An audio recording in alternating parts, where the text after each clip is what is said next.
Beyond the Veil with Daniel Jackson presents guest host Bob Vetter. Bob is a cultural anthropologist whose life work concerns the intersection of spirituality and healing in diverse indigenous cultures. His original fieldwork focused on native North American medicine, especially that of the Southern Plains. Along with his adopted uncle, medicine man Richard Tartsah Sr., he authored the book Big Bow, The Spiritual Life and Teachings of a Kiowa Family. And now, part 2 of Spirituality and Healing with Bob Vetter. I tell people about that all the time when people ask me about meditation and they want, because they're searching for answers.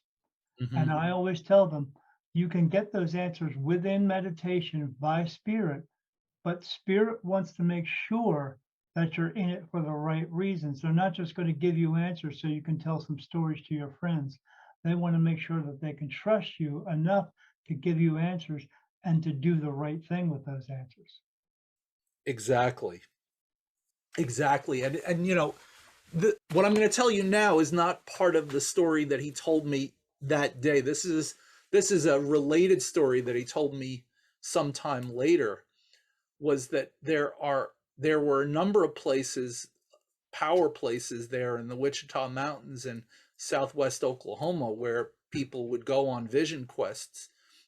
One of those places was known to have a spirit there that if you went there, this spirit would jump on your chest and pull out a knife and thrust it like it was going to thrust the knife into your chest in order to test you first. Sure.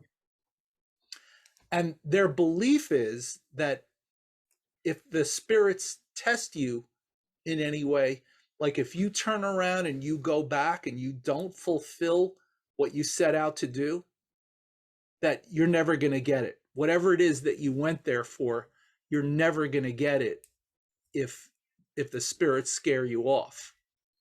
I got tested in the same way, sort of.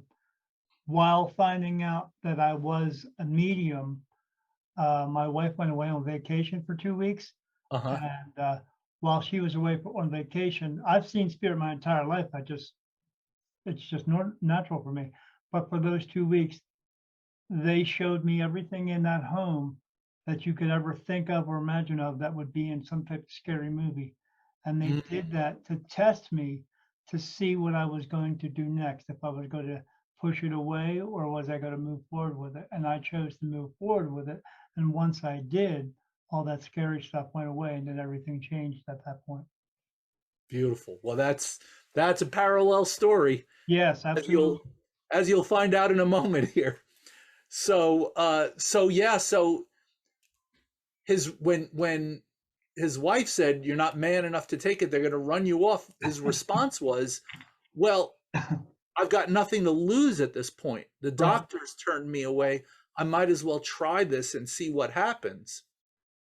So finally, you know, his wife and his son took him back home, and he made all of the preparations to go up there and fast in the hills. And he waited until it was a new moon so that it was completely pitch black at the place that he went. And he went bringing with him nothing but a sheet to cover himself up with. Sure. An eagle feather, which is this symbol and source of power and protection, and 4 corn shucks or corn husks to roll up into prayer smokes with tobacco. So he went to that spot, you know, and waited, and he said he was, you know, very frightened the whole time that he was there. And he smoked 4 times like he was told. Now, he knew about this place because years before that, he had a friend who had become close to death, who had gone there and had been healed. And that's how he knew about this particular place. So he rolled the tobacco into these corn shuck cigarettes, these prayer smokes, and he smoked them over the course of the time that he was there, 4 being a sacred number like the 4 directions and the 4 seasons. And he said nothing happened. He was just there, afraid, but nothing happened. And then it got to be nighttime and nothing happened. And it got to be towards morning. And when he looked off in the distance, he could see what looked like a flame. But it wasn't a continuous flame. It was a flame that would go on and then it would go off. And then it would go on and it would go off. And then he realized that whatever this was, that it was moving towards him. And as it got closer, he could see that it was some sort of a being, that the fire was what came out of its mouth every time it exhaled. It blew fire out of its mouth. And he watched and got more and more scared as he realized that it was coming towards him. And he said, finally, this thing, he referred to it as the visitor. He said it got right up in front of me. And I was so scared. He said, I was like when you pull a fish out on dry land that it flops around helpless. He said, I was like that. Until finally, he said, it got right up in front of me. And when it exhaled, he said, it shot me with that fire. He said, when I got hit by that fire, he said, that was it. Everything stopped. My heart stopped. My thinking stopped. My breathing stopped. I was frozen until finally, he said, that visitor spoke. And it spoke to me in my Comanche language. And it said, why are you here? And I said to it, I'm sick. And the visitor said, there's nothing the matter with you. He said, they sent me to take care of somebody who's real bad off. And then he said, the visitor turned around one more time. And he looked at him and he said, son, did you know that this whole world stops? This entire world stops for just a moment at this time right before morning. And that's the time when things like me can enter into this world. And then the visitor turned around and took off to the west. And he said, that was the last time that I saw that visitor. But I no longer had the cancer. I was well in every way after that. But I still didn't know about the use of the medicine. He said, I was walking down the road in my little town. He lived outside of this little town called Apache, Oklahoma. He said, I was walking down the road and this old lady who was a medicine woman, saw me and she looked at me and she said, what happened to you? And he said, nothing. She said, no, I can tell from looking at you, something's different about you. What happened? And he said, so I told her what I had been through. And she said, well, you may not realize it right now, but you're good for something. And sometime soon, you're going to find out what that is. And then he started to think about the things that he remembered back from when he was a boy. Now, we don't even know exactly how old he was because they didn't keep track of birth records back then. No. But I met him in 1980 and he was, I don't know, maybe 90 at the time. So Wow. that would have made him born in 1890. Right. So he was, when he was a boy, he was with these medicine men who had been around from, back in the 1800s. When everything was happening, sure. And he said, I started to think back to some of the things that I saw those old men do when I was a boy. And somehow it led me to know what to do to doctor other people. Now, he was what's called a cold doctor sometimes. So when he was going to doctor somebody, he would build a fire and then he would pick up one of the red hot coals from the fire and put it in his mouth. And the way that he explained it to me was that a sickness was like a fire, and you've got to fight fire with fire. Right. And he said it was the red hot coal that would activate that power in me. And that way I could touch the flesh of my patient and change things to the way that they're supposed to be. Because he said the patient in my hands becomes like wet cement. You know, wet cement, you can move it around, you can shape Right. it the way You you can want. form it. But then when it dries, it stays the way it is. And he said that's the way that a patient was in my hands, that I could move them to the way that they were supposed to be and get them well. So anyway, so he told me that story, and that was the very beginning of my own personal journey in this world where spirituality and healing intersect.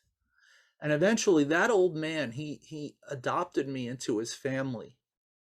He made me a part of his family. He adopted me as a grandson. So I came to know him as my grandpa Chief. Chief was they referred to him as Chief. He wasn't a chief, but Right. it was like a respectful title. So I referred to him as Grandpa Chief. And his wife became my grandma Esther. And I became a part of that family, I guess you could say, in some way. And then eventually I was lucky enough to be taken into a number of other families of other tribes in Oklahoma, in other parts of the state. And so I was kind of led into this other world. Eventually I met another old man who adopted me as a nephew and asked me if I would write a book with him about his experiences. He was a medicine man also. His name was Richard Tartsah Sr. And he and I together wrote a book, what we call a collaborative ethnography. And he talked about the stories of his family and his people, the Kiowa people, another tribe in Oklahoma, and his doctoring practices. And so I got to be around medicine people and ceremonies and the things that transform lives, the things that allow some traditional people to be able to maintain their old ways even while they're living in this modern world. And all of that dovetailed with my own academic interest in healing and spirituality and set me on a particular course. But I'll stop there for a moment in our story. Well, I have a little question for you that when you were talking, something came into my mind. Being around the Indian tribes people, being more or less taken into the family and then understanding them, what is your take on people who, what's the best way to say this? Go to college and take a course so they can become a shaman. Because I see it all the time. People say, "Oh, I was a shaman. I'm a shaman. I'm a shaman. I'm a shaman." And then when I read up on it, they say, "I took a course and I've studied this and all, and now I'm a shaman." I don't believe that's true. Well, it makes me cringe. You're born into that. Just like me being a medium. When I tell people you don't become a medium just because you take a course at college. You either have this or you don't. And when I tell people that, I say it comes through with your soul, and your soul has it. And sometimes you're woken up to it, and sometimes you are not. But you either are this or you are not. You can't go. I had a woman I did a reading for years ago, and then she took a class 6 months later after that, an intuition class, and then pronounced herself on Facebook as being a psychic medium. And I know dead on that she has no ability, no gift whatsoever, because they tell me she doesn't. But what is your take on that, on the whole going to school and becoming a shaman. Well, yeah. Sometimes when I describe the stories about what I've been through, people will, like you say, all of a sudden they'll be like, "Oh yeah, well, I studied shamanism," and I kind of cringe because none of the native people that I know refer to themselves as shamans. In fact, if you really want to kind of offend somebody in Indian country, just throw that word out, and Right. you're gonna really upset people to begin with. Right. I think that's and would you say that's an Americanized term? Well, yeah, the history. Well, so the history of the term is that anthropologists and historians of religion came to use the term because they wanted a general term to describe a certain type of religious practitioner. And I understand why that's the case, but they took the term, a Tungus term from Siberia, and came to use it in all of these different contexts. And some people are okay with it and some people aren't. But I can tell you that all of the North American Indians that I've been around are really upset if you try to lump them into the category of shamanism to begin Sure. with. Sure. But even if you accept the word shaman and shamanism, to call yourself a shaman is a pretty big It's a pretty uh, big deal, right?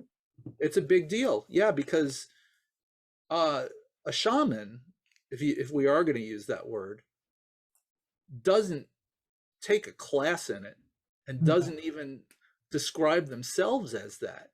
No. That's a word that the community would use. The community raises a person up and says, this person is a healer. Yes. And there's a big difference between that and saying, I took a course and I got this degree that I can hang on the wall, and that proves that that I can heal you. Yeah. No. And and to be honest with you, the reason that this whole shamanism thing even came to be what it is now is because of the work of a particular anthropologist. Michael Harner was a cultural anthropologist at the New School for Social Research in New York City, and he had done his field work among the Jivaro people in South America. And he had this idea of something that he came to call core shamanism. And he wanted to take the practices that he saw among these healers in South America and strip it of all of its cultural content and make it something that could be taught in a weekend workshop. Yeah. Yeah. And that was really how the whole thing began. And now this is going on all over the world, where they do drumming and they do journeying and they do a bunch of things. And I don't even have a problem with that. It's what I do have a problem with is that at the end of it, that you think that your certificate of study means that you're somehow qualified Right. to be a healer in the same category as these indigenous people who have spent their entire lifetime working for the sake of other people, Right. sacrificing for the people. Right. Yeah. I do um, a particular type of healing, um, but I found out I was able to do it by just what we would call by chance, but there's no real chance. I do something that I call a soul alignment, meaning so I can see spirit everywhere. I see them 24/7, never goes away. But I can also see the soul that is within a person.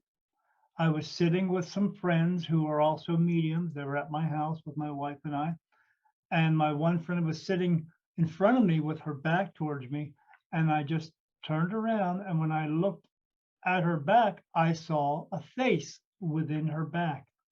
And I said to my guides, because they touched me for yes and no answers, and they just put thoughts in my mind. I said, am I seeing her soul? And I got a touch for a yes answer. When I get a no answer, it feels like a tear running down my face. When I get a yes, they touch me right here on my forehead. There's like blood dripping across my face. And I said, is that her soul? And they said, yes. And I said, it looks like it's crooked or something, or maybe there's like a little deviation here. And they said, yes. And I said, can I fix that? And they said, yes. And I said, what do I need to do? And then I got the thought in my head that said, put your hands on her shoulder, tell her you're going to do this, see if she's okay with it. Put your hands on her shoulder, concentrate on putting energy from you into her. And I was like,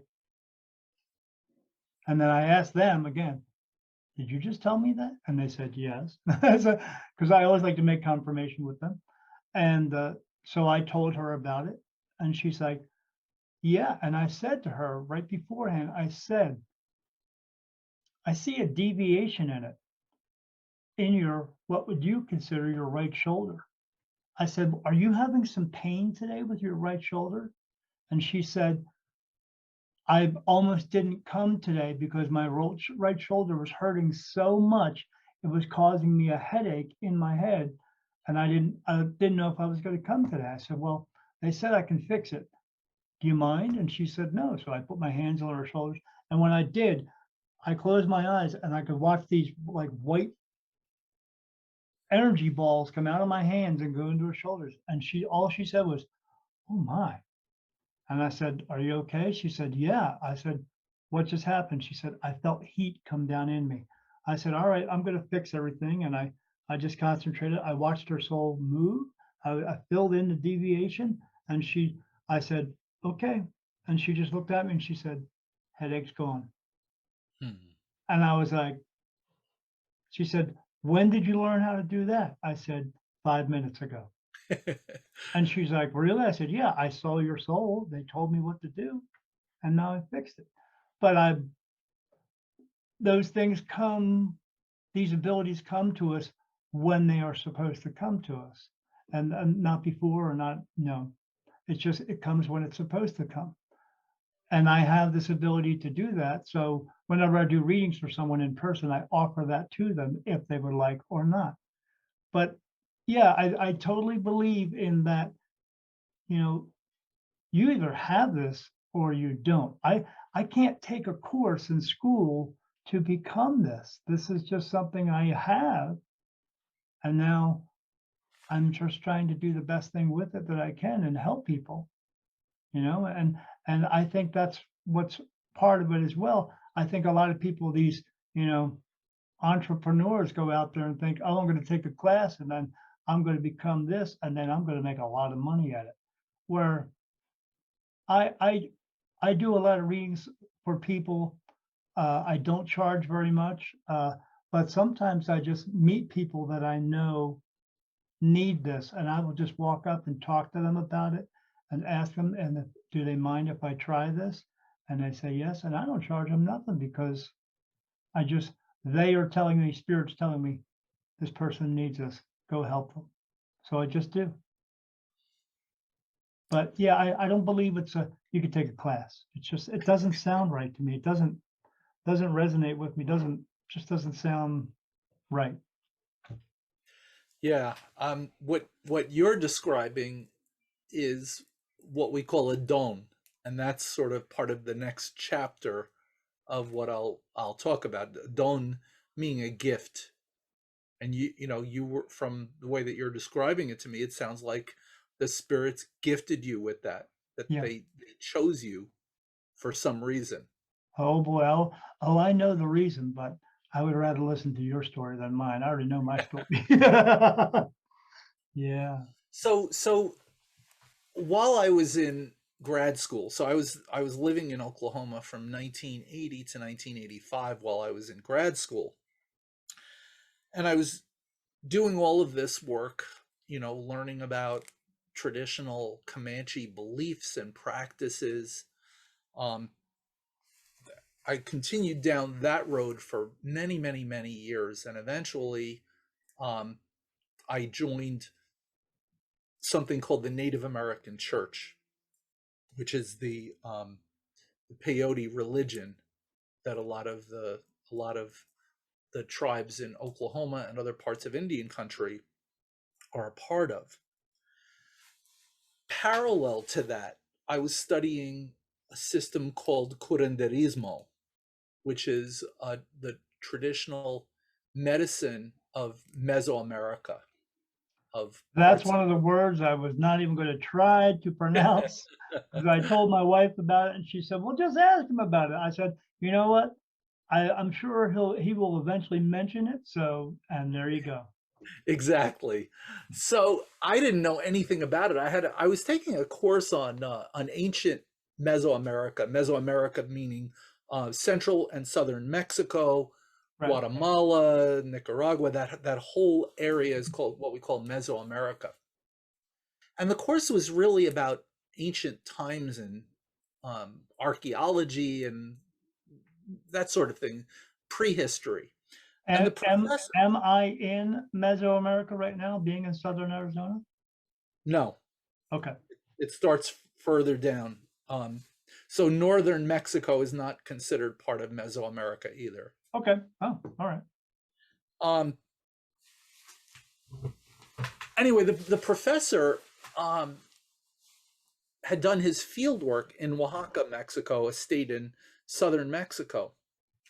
And one day in class, he mentioned in passing that there was this cultural practice called Curanderismo, which and it has ancient elements from Mesoamerica, but it also contained elements of folk Catholicism, practices from Africa, all these different things that were mixed together into a system of healing that's still used today, largely in rural Mexico.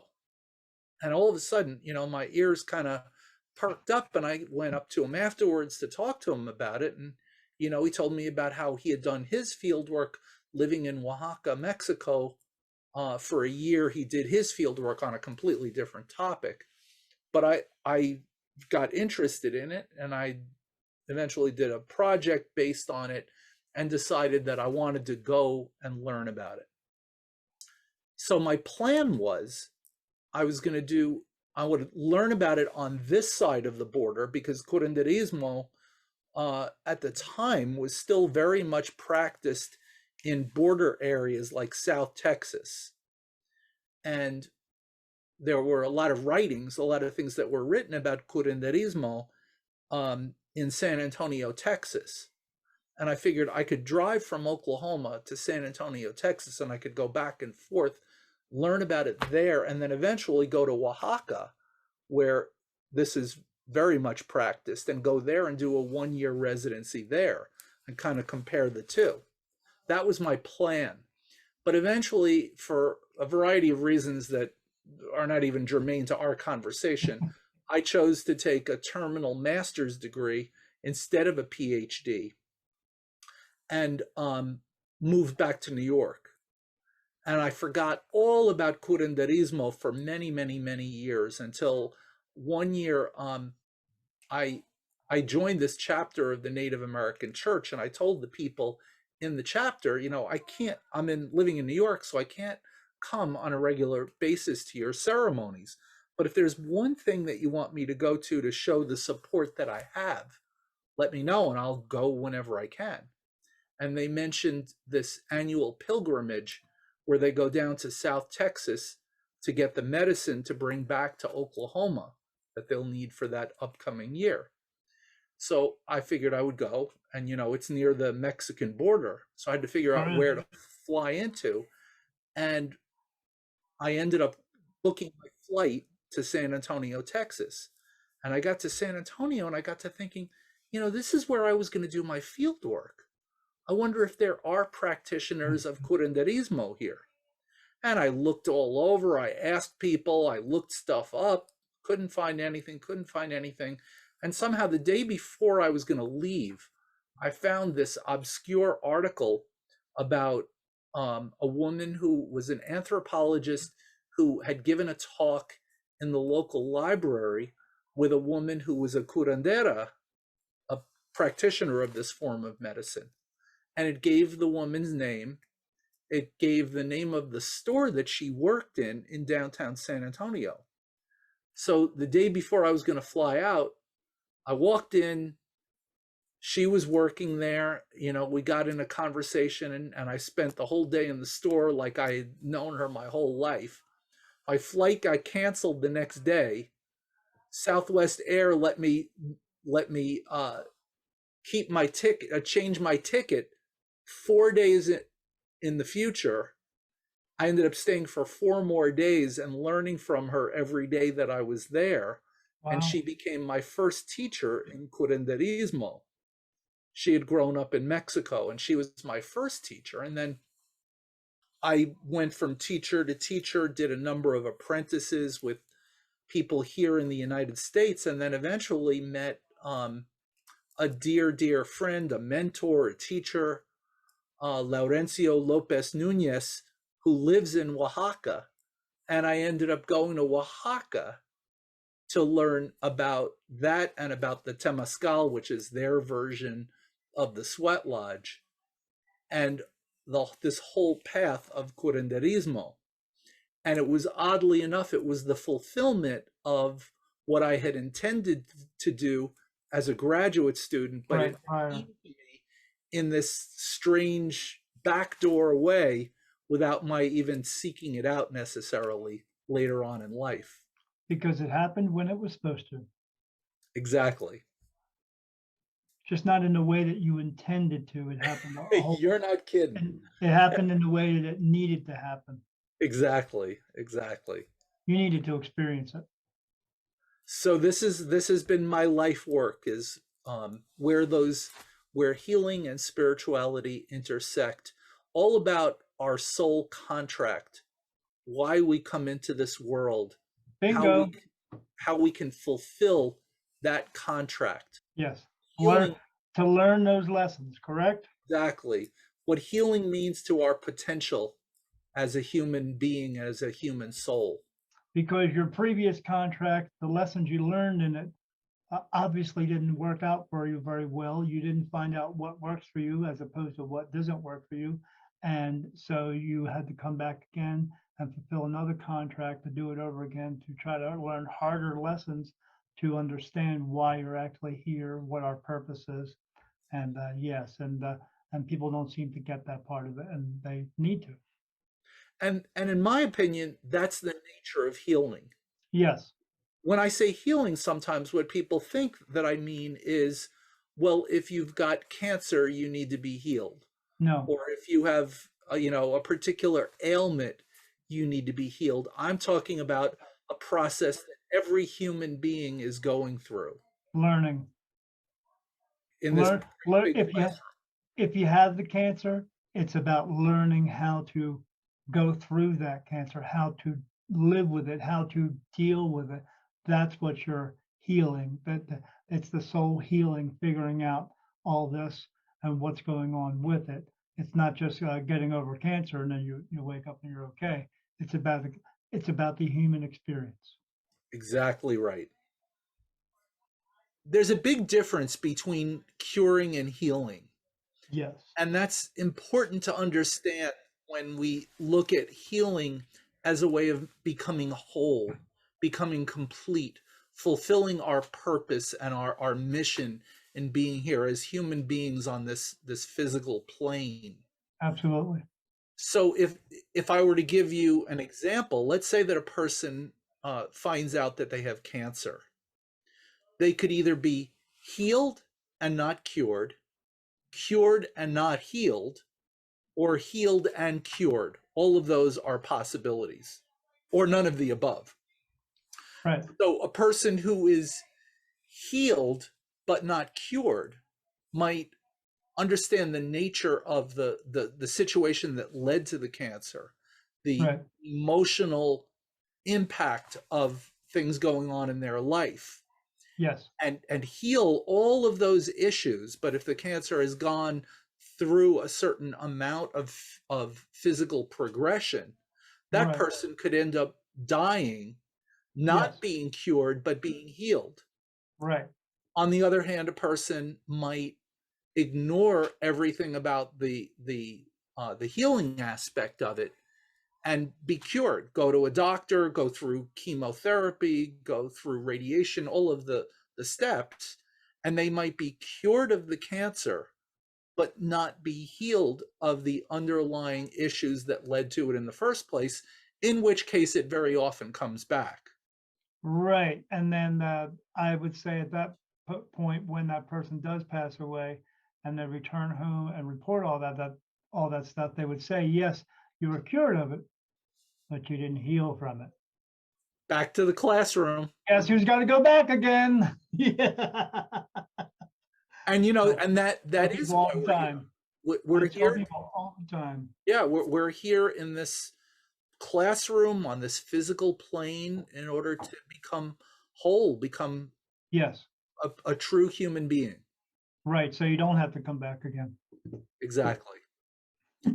So yeah, so I mean, so my work within healing is all about this. It's all about understanding who we are, why we're here, Yes. how we as individuals can fulfill that contract of why we came here and ultimately be of service to others.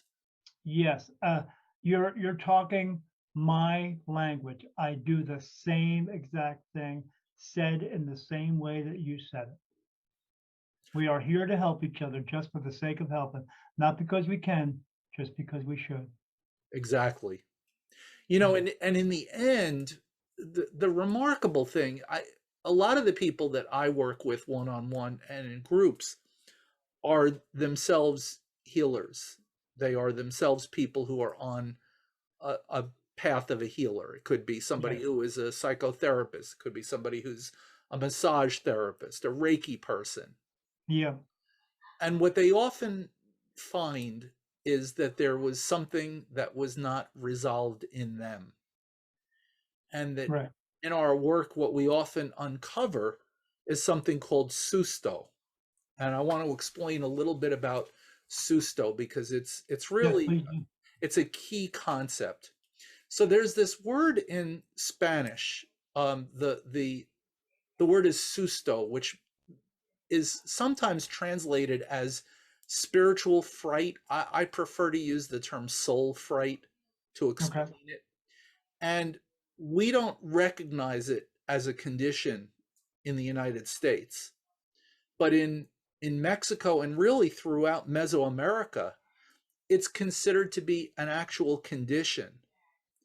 Anthropologists call it a folk illness because it's only recognized as an illness within certain communities. But I'll explain the belief behind it, and I think you'll resonate with it and understand it well. Oh, I resonate with it already because what people don't understand, they are afraid of that. So when we experience something, now it's not the same as trauma, but there is a very big overlap with trauma. When I experience a certain type of frightening experience and I'm overwhelmed by it, a splinter of my soul leaves my body in order to protect me and stays at the place in time and space where that occurred. Now, that's a short-term strategy that we've developed as human beings, a spiritual strategy to deal with something that's too overwhelming. Sure. And it works short-term, but what happens, here's where the story gets kind of interesting. Each time that we have a susto, a little bit of our soul is left there, and along with it, a little bit of our vitality and life force. Right. And over the course of time, this is what I've discovered at any rate, is that one susto, what it does is that first susto that you have is like the weak link in the energetic chain. Right. And it creates a pathway for the next one to happen that is usually thematically related to it in one way or another, and then another and another and another. And so over time, we give up our vitality, our life force. We do. With each one. And so through these practices within Curanderismo, we're able to reclaim that energy and deal with one susto at a time in order to become whole again. Hold absolutely. And what I've found in over and over again in working with people is that whatever the susto is that I experience somehow becomes not only my medicine for myself, but my medicine in working with somebody else. Right. And I go all the way back You've to been through it. You've been exactly. through it and you understand it. And I even go back to the story of my grandpa Chief as being a perfect analog for what I'm describing. If you go back to that story, if you remember, when he was on that mountain, when the visitor came, the visitor shot him with fire. Yes. And that fire not only cured him, but that fire became the source of healing power that he would use in working with other people. Yeah, to pass on to others. So whatever my wound is becomes my way in helping somebody else. Right. But in order for you to help someone else, again, you had to go through it as well. Exactly. And I have to resolve it because let's face it, you know, when you experience trauma, when you experience these extreme life challenges, there are people who throw their arms up and give up. There are people who turn to alcohol and drugs. There are Yes. people who become embittered toward life. And then there Yes. are people who deal with it, who learn from it and attach a new meaning to it in terms of Right. how they're able to help somebody else through the pain and suffering that they had. Right. Because as we all know, you could be walking through the parking lot of Walmart and you could have a pain in your back and someone's not going to know that, but they're going to go, oh, you don't have any pain, but they don't know it or they're not going to know it unless they experience it themselves. And they're going to trust someone else who has also experienced it as well to help them and not someone who just says, I'm a doctor and I can help you out. Exactly. Hey, Daniel, I have something that I'd like to offer your listeners, if that's okay. Yes, absolutely. Please. So I took this idea of susto and I wanted to come up with a way that people could get it and really understand it. Okay. And I worked it into a game that I offer anybody for free. It's a free Absolutely. download. And did you ever, when you were a kid, did you ever play a game called Shoots and Ladders? Of course, who didn't? Yeah, so Yeah. what I found out about Shoots and Ladders that's really, I think, fascinating is, did you know that it started out as a game not for children, but for Hindu monks? No, I did not know that. So the origin of the game and the structure of the game is that these monks needed to understand with accessing energies and other planes of existence. Right. And so in our experiences, we can either go down or we can go up. Or up. So when I found out about that, I was like, you know what? That is a perfect way to understand susto, because any susto is an opportunity for my growth or for me to actually go backwards in terms of my own development as an individual.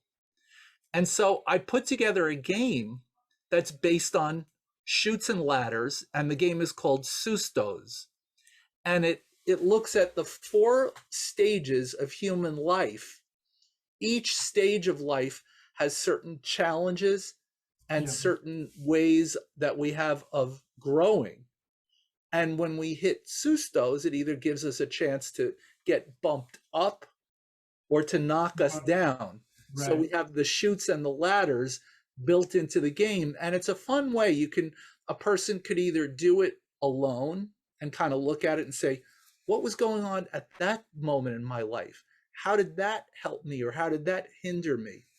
Or Right. you can play it with a group of people who want to get to know each other a little bit better. And then you use playing pieces and a die, a single die. So you roll the die and that sends you from one spot to another on the game board. So anybody can have that as a free download on my website. And my take on that would be the chutes and ladders being the chute where you can slide down into feeling worse and worse and worse about yourself, or you take the ladder up. But knowing, as we all know, a ladder is not easy to climb. It is something you're going to have to do, and it takes effort to do as well. So yes, that's. Am I correct in You that? are dead on. All right, cool. I hope I'm not dead on, but but yeah, but You're live on. How's that? spiritual joke right there. But yeah, yeah, that's my take on it. And yeah, and people should know that too, because when you are healing, healing takes effort to do. It's not always going to be easy. Like going to physical therapy, we think, oh, that's going to help me. But I've been to physical therapy and it's painful. They Absolutely. but you, after the pain comes the comfort, and but you have to go through that, and that's the same thing with your spiritual healing as well. It's not all rainbows and unicorns. No, it's not. Like yeah, like I talk about, like we talk about. Yeah, absolutely. It's not rainbows and unicorns. That's the we have an issue in this world where we get taught a lot of things that we shouldn't be. We need to go back to teaching the real teachings of why we're here, what our purpose is, what the truth of life and death, everything. But it's all been hidden from us, and that's why I have people on my show like yourself to bring out the truth, to let people know that all that other stuff we've been taught is just mess to keep us, suppressed, to keep us under control. Exactly right. I I think you and I are on the same page. Yeah, I think we are on the same page and the same plane at the same time. Uh, Absolutely. I have one off-topic question I'd like to ask you before I let you go. And my question for that is, since you did live in Oklahoma, how long are you still there, or are you in No, New I'm York now? I'm in New York, but I travel back and forth for ceremonies and visiting my family members very often. So, and you lived there for quite a few years because you were going to school there as well, correct? Yeah, well, I lived there when I was in graduate school, and then after graduate school, for quite a few years, I also led educational tours where I would take groups of people with me, and they would live for a week at a time in Oh, the cool. native communities and go to people's homes, historic sites, powwows, other dances, ceremonies, all kinds of things. So Wow. my network of relations kind of really exploded with the putting all of that together. Cool. My question for you is, living in Oklahoma, do the winds actually come down sweeping down the plain? They certainly do. And let me All right. say, you know, in the days when we were doing my program, we often stayed in teepees for the week that we were out there. Oh my goodness. And if you want to experience the winds of Oklahoma, try living in a teepee for a while. Yeah, the porta potty in the teepee or no? No, outside. No, outside. Yeah, true living, right? Yeah. Yeah, no thanks. Yeah, I will take the comforts of my home for as long as we have it until that goes away. Who knows when, but we know when. Very But true. yeah. So everyone, thank you, Bob, for coming on my show. Will you tell people where they can find you? Yeah, Because absolutely, I know David. you're also an author as well, correct? Yeah, so my book is called Big Bow: The Spiritual Life and Teachings of a Kiowa Family. That's available on Amazon.com. And people can come to my website in order to get a free copy of the game that I told you about called Sustos. So the website is very simple to remember: bobvetter.com. So B Oh O man, B wow. BETTER.com, bobvetter.com. Man, that made it easy for you. Holy mackerel. People have so much hard times trying to get their own names into their own websites, and they can't do it because somebody else purchased it. But at least you got it. That's awesome. That's awesome. And what we will do for the listeners, as well as during the program, we will put up the links for those as well, so people can so they can find you, because I want them to find you, because again, like so many other guests that I have on my show, I know you speak the truth, and we need more. Thank you so much, Daniel. It really is a pleasure to get to know you, the path that you're on, and speak with your audience a little bit. That I totally agree, because people should get to know us. You know, we need to stop segregating ourselves from ourselves. We need to stop building these walls and come together as a people, because the only difference between you and me and anybody else in this world is absolutely nothing. We're all human. We're all here for the same reason. We just have to figure that reason out and stop letting or let go of all this other mess out there and causing all these wars and all this other stuff. We need to stop with that stuff and come together. But the only way we're going to do that is now people like you and I who are coming out. This is becoming more acceptable. It's in our hopes and dreams that they will start to listen. Exactly, and that's our path. That's our path. Reason we're here at this time. Yes, for this time, and unless we have, hopefully we don't have to come back the next time. So yeah, I try to tell people that go out and fulfill your purpose, learn your lessons, so you don't have to come back again. But they don't always listen. But I do my best. All right, Bob, I appreciate you being here. I appreciate my audience listening here. And as I tell everyone at the end of the show, go out, have a great day, be good, and don't do any stupid shit. Thanks again for coming on here to Beyond the Veil with Daniel Jackson, me, and I hope to see you again. Bye-bye, everybody. This has been part 2 of Spirituality and Healing. For more information about Bob, please visit his website at www.bobvetter.com. Bob's book, Big Bow, The Spiritual Life and Teachings of a Kiowa Family, is available on Amazon. Thanks for watching, and we'll see you next time on Beyond the Veil with Daniel Jackson.